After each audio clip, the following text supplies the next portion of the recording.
Hello বন্ধুরা, আমার একটা স্টুডেন্টের বাড়িতে চলে এসেছি যোগব্যায়াম করাতে। অনেক দিন ধরেই আসি, অনেক বছর ধরেই করেও। রবিবার রবিবার ছুটি থাকে, সেদিনই করে। ওটা চাকরি করে, সবসময় করতে পারে না। আগে আমার যোগা ক্লাসে গিয়ে করতো, এখন করা হয় না ওর ওখানে গিয়ে। নতুন চাকরিতে জয়েন করেছে। সানডে করে ছুটি থাকে, সানডে করেই করাতে আসি। ঠান্ডা পড়ে গেছে, আজকে আবার বিকেলে বেরোবে, তাই বললো দিদি সকাল সকাল চলে এসো। তাই আমার ঘরের কাজ সেরে আমি চলে আসলাম। খুব সুন্দর ঘরটর গোছানো। একটা ছোট বাচ্চা আছে ওর, ওই বাচ্চাটাকে নিয়ে একটু বেরিয়েছে। ওর শাশুড়িমা বললো ঘরে বসো একটু, ও আসছে। তাই ভাবলাম বসে আর থাকবো কেন, একটু আমার কাজটাও করে নিই, একটু ভিডিও করে নিই। বসে আছি, বাচ্চাকে নিয়ে বেরিয়েছে ডাক্তার দেখাতে। আসতে বলেছিল, ওর হাজব্যান্ডই বলেছিল যাবে, কিন্তু হাজব্যান্ড আবার এক জায়গায় ব্যবসা করে, কাজে ফেসে গেছে। নাম টাম লিখিয়েছে বলে বললো তুমি নিয়ে যাও, দিদিকে একটু বসতে বলো, দিদি বসুক। তাই দেখলাম না, আমারও রান্নাবান্না কাজকর্ম হয়ে গেছে সব, একটু বসি। বসতে বসতে হঠাৎ মনে পড়লো শুধু বসে আর থাকি কেন, সময়ের তো প্রচুর দাম, সময়টা নষ্ট করব কেন, একটু কাজ চালিয়ে যাই। তাই ভালো একটু ঘরের ভিডিওটা করি ওর। এখানে নতুন ঘরে শিফট হয়েছে, আগে নিচেই থাকতো, এখন নতুন জায়গায় ওপরে এসে গেছে, ওপরে শিফট হয়েছে। গৃহপ্রবেশও ডেকেছিল, তখন এসেছিলাম। ভালোই করেছে, ঘরটা ভালো লাগছে বেশ। ও চাকরি পেয়ে এগুলো সব করেছে, আগে নিচে ছিল, জয়েন্ট ফ্যামিলি ছিল।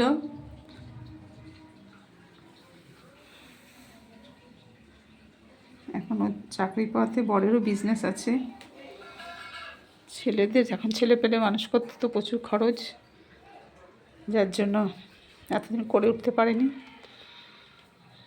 নতুন ওপরে শিফট করেছে, সুন্দর সাজিয়েছে,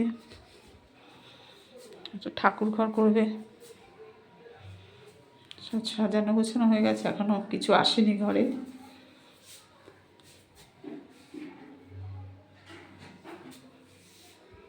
খুব সুন্দর রোদ পড়ে এখানে, সকালে রোদে শাশুড়িমা বসে থাকে। শাশুড়িমাকেও প্রথম শাশুড়িমাকেই করাতাম, তারপরে শাশুড়িমা বললো আমার বৌমাও তোমার কাছে একটু এক্সারসাইজ করতে যাচ্ছি, চেহারাটা খুব ভারী, অফিস টফিস করে, সেভাবে আর সুযোগ হয় না। তাই ওই বলে রবিবার করেই আসবে। ওর শাশুড়িমা আগে আমার যোগা সেন্টারে করতো, এখন বৌমা যেহেতু চাকরি পেয়ে গেছে, নাতি নাতনিকে দেখতে হয় বলে উনি এখন আর সেভাবে যেতে পারে না। ওই আমার ভিডিওগুলো দেখে, আর প্রয়োজনে ফোন টোন করে, ফোনের মাধ্যমে কথা হয়। আর আমি রবিবার করে আসি যখন, তখন কিছু প্রয়োজন হলে দেখিয়ে দিই। সাই বাবার ছবি, ও খুব সাই বাবার ভক্ত, ও ঠাকুরের ভক্ত, সবাই হয়। ঘরটা গোছানো বেশ। ও শাশুড়ি মা নিচের ঘরেই থাকে, আর ও ওপরটা করে নিয়েছে। ঠান্ডা পড়ে গেছে বলে ফ্যান ট্যান সব গুছিয়ে রেখেছে।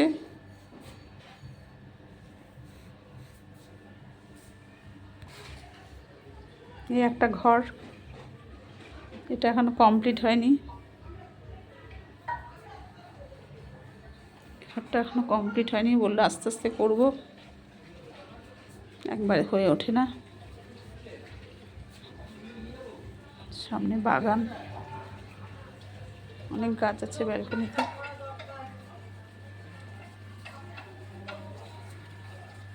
গাঁদা ফুল গাছ টাছ,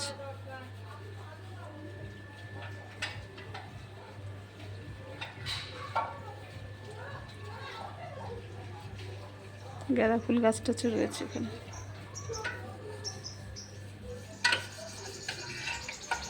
চারিদিকে ব্যালকনি, অনেক গাছ পছন্দ করে, সব লাগাবে আরও গাছ সব।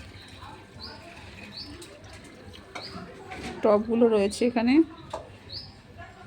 প্রতি বছরই প্রচুর গাছ লাগায় ওরা, খুব গাছের শখ ওদের। গাছ করে অফিস করে বাচ্চা সামলে হয়ে ওঠে না বলে এখন আপাতত বন্ধ রেখেছে। অনেক কাজ রয়েছে বাকি এখন ওদের।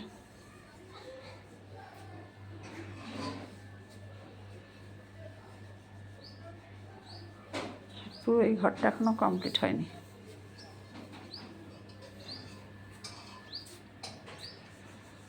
ভালো,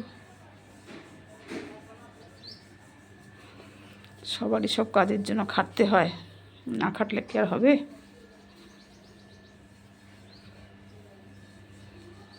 ভালো লাগলো আমার, একটু হাঁটাহাঁটি হয়ে গেল ঘুরে। এমনি আসলে তো ব্যস্ততার মধ্যে থাকি, সবসময় সব করে উঠতে পারি না, আজকে নেই বলে। আর ওপরে আমি একা আছি,